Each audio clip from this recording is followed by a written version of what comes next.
오늘 본 말씀을 통해서 하나님의 요구와 기대, 하나님의 요구와 기대라는 제목으로 말씀을 증거하겠습니다. 이 세상에 존재하는 모든 것에는 그 나름대로의 기능들이 다 있습니다. 그 기능을 잘 감당하면 이로움이 있고, 그 기능을 다하지 못하면 버림받는 것이 보통입니다. 그런 기능이라고 하는 것을 우리가 사명이라고 생각을 해보면, 우리 믿는 성도들에게 있어서도 우리에게 요구되는 기대치가 있고, 또 우리가 실행해내야 될 기능적 요소가 있다는 겁니다. 누가 기대하는가?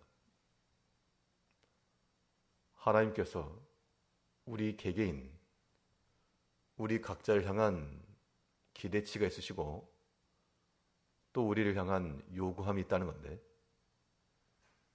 이런 하나님의 기대와 요구에 부응하며 살아가는 것이 성도의 삶이 될 것입니다. 그 기대치에 부응치 못하면 우리가 제 기능을 발휘하지 못하는 것들을 보관하지 않고 버리듯이, 우리가 그 하나님의 기대를 이루지 못하면 우리 또한 버림당할 수 있음을 기억을 하고, 하나님께서 우리에게 향하신 그 요구, 그런 기대, 그것을 염두에 두며 살아가야 됩니다.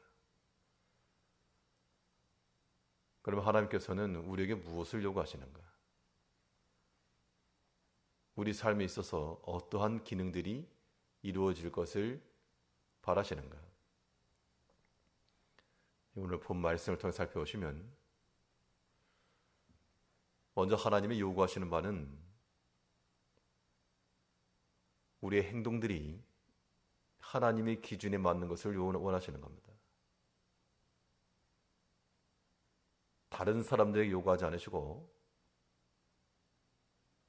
하나님을 믿고 하나님의 구원을 받은 하나님을 사랑하는 백성들은 그의 모든 행함에 있어서 악을 따르지 않고 공의를 따르며 하나님이 두신 그 기준을 따라 살아가는 것, 그걸 원하신다는 겁니다. 오늘 보면 12절을 보시면, 악을 행하는 것은 왕이 미워할 바니 이는 그 보좌가 공의로 말미암아 굳게 서느니라. 특별히 자본의 말씀이 왕에 대한 이야기지만, 왕이라고 하는 것이 나와는 별개다라고 생각할 게 아니고, 우린 다 하나님 앞에서 왕 같은 제사장이라 했으므로 이러한 하나님의 요구함이 우리들에게도 그대로 적용되어야 됩니다. 악함이라고 하는 것이 미워할 바라. 왕에게는 악을 행하는 것이 미워할 바라. 우리가 하나님 나라의 그 왕권과 권세를 가지고 살아간다면 당연히 악한 것과 죄에 속한 것을 미워하는 자들이 되어야 한다는 겁니다.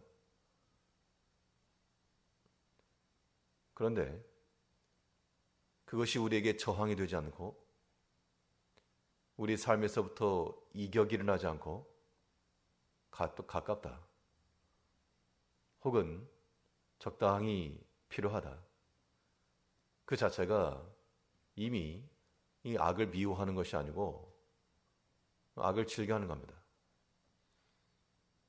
이것은 하나님이 원하시는 바가 아니요, 또 우리 성도들이 감당할 그런 기능도 아니라는 겁니다. 우리가 온갖 여러 가지 행위를 하더라도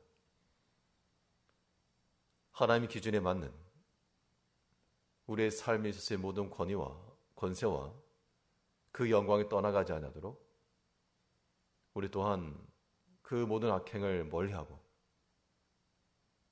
하나님께서 원하시는 그 기준을 따라 살아가는 것이 중요합니다. 양치기 소년이라고 하는 그 동화를 보게 되면 늑대가 나타났다. 사실 그 한마디로 재미를 느꼈습니다. 그런데 그 한마디가 그 말에 권위를 떨어뜨렸고 그가 감당해야 될 기능을 약화시킨 겁니다. 우리의 삶에 있어서 우리가 악을 제거하지 못하고 마치 늑대가 나타났다고 외치는 것처럼 거짓된 것과 혹은 세상 헛된 것으로 우리의 즐거움과 만족을 삼으려 한다면 그 자체가 성도의 권위를 잃게 하는 것이요, 또한 우리 기능을 마비시켜 나가는 겁니다. 그게 위험한 겁니다. 왕에게는 악을 행하는 것이 미워할 바라 그랬습니다. 우리 기계의 삶에 있어서도 세상에 속한 것들이 우리에게서 환영받지 못하게 하고 우리 또한 미워하는 바가 되어서 우리의 모든 행동이 하나님의 기준에 합한, 그래서 하나님이 찾으실 만한 그런 숨은 보석과도 같은 그런 삶을 살아가는 것이 마땅합니다. 또 우리 성도들에게 요구되는 기대치가 무엇인가? 하나님의 기준에 맞는 말 또한 하나님께서 원하시는 거라 그랬습니다. 그래서 왕에게 요구되는 그런 요소 가운데 악을 미워하는 것과 그리고 바른 말, 진실한 말, 정직한 말을 내는 것이 중요하다 그랬습니다. 13절을 보시면 의로운 입술은 왕들의 기뻐하는 것이요 정직히 말하는 자는 그들의 사랑을 입느니라. 하나님의 기준을 따라 사는 자들은 그 말에 있어서도 의를 따라 의로운 말을 하고 또 속임이 없이 정직한 말을 한다는 겁니다. 거짓말하는 사람 주변에는 거짓말하는 사람들이 모일 것이고 진실을 행하는 자들 주변에는 진실한 자들이 모일 것이 분명합니다. 우리 주변에 속된 자가 많고 거짓된 자가 많다. 그것은 우리 자신이 과연 근묵자학은 되지 않는지 살펴야 됩니다.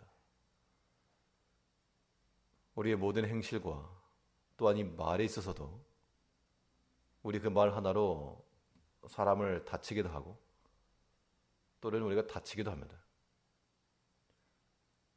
우리가 말 때문에 손상당한 것만 생각하지만 이 말로 상하게 하는 것은 기억을 못할 때가 많죠. 내가 하나를 맞고 아프면 최소한 2개는 나에게서 나간 줄 알아야 됩니다.